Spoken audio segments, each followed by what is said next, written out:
जीवन पर्यंत कोई सत्कर्म नहीं किया, कभी कोई दान पुण्य नहीं किया, कभी कोई अच्छा कार्य नहीं किया।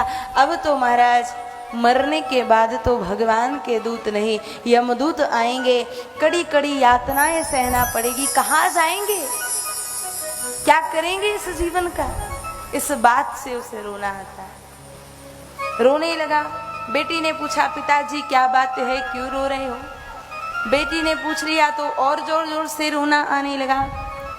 बेटी ने कहा, पिताजी बताइए तो क्या बात है, क्यों आप रो रहे हैं? उसने कहा, देखिए अभी चारों बेटे आपके सामने हैं। जो व्यक्ति मरता है अंतिम समय में यही इच्छा होती है कि मेरे स्वजन, मेरा बेटा, मेरी बहू, मेरी नाती पोते, मेरी बेटी, सारे रिश्तेदार सामने हों। बोले, पिताजी आप क्यों रो रहे हैं, आपके तो चारों बेटे आपके सामने हैं। तब और जोर जोर से रोने लगा। बेटी ने कहा, पिताजी बताइए, मैं आपको इस समय इस तरह व्याकुल होते नहीं देख सकती। तब सेठ पता है क्या कहता है? वो बेटी से कहता है कि अगर तुम चाहती हो कि मेरा रोना बंद हो जाए और मैं कुछ दिन और जीवित रहूं, तो इन चारों बेटों से कह दो कि जाकर अपनी दुकान, अपनी फैक्ट्रियां खोल लें। क्योंकि अगर ये यहाँ पर रहेंगे, अभी तो मैं जीवित हूँ, कहीं अगर मैं मर गया तो फिर 13 दिन तक तो दुकान खुलने वाली नहीं है, कितना घाटा हो जाएगा। इसलिए अगर मुझे जीवित देखना चाहती हो तो इनसे कह दो कि अपने अपने काम धंधे से लग जाए।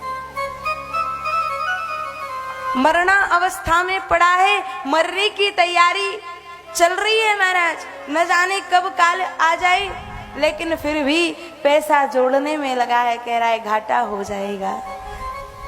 तुम्हें ही चिंता है, मरने के बाद फिर क्या होगा, फिर भी चिंता करने आओगे। इसलिए प्रभु से कह दीजिए कि भगवान हम आपके हैं, आप जैसा चाहते हैं हम वैसे बन जाएं।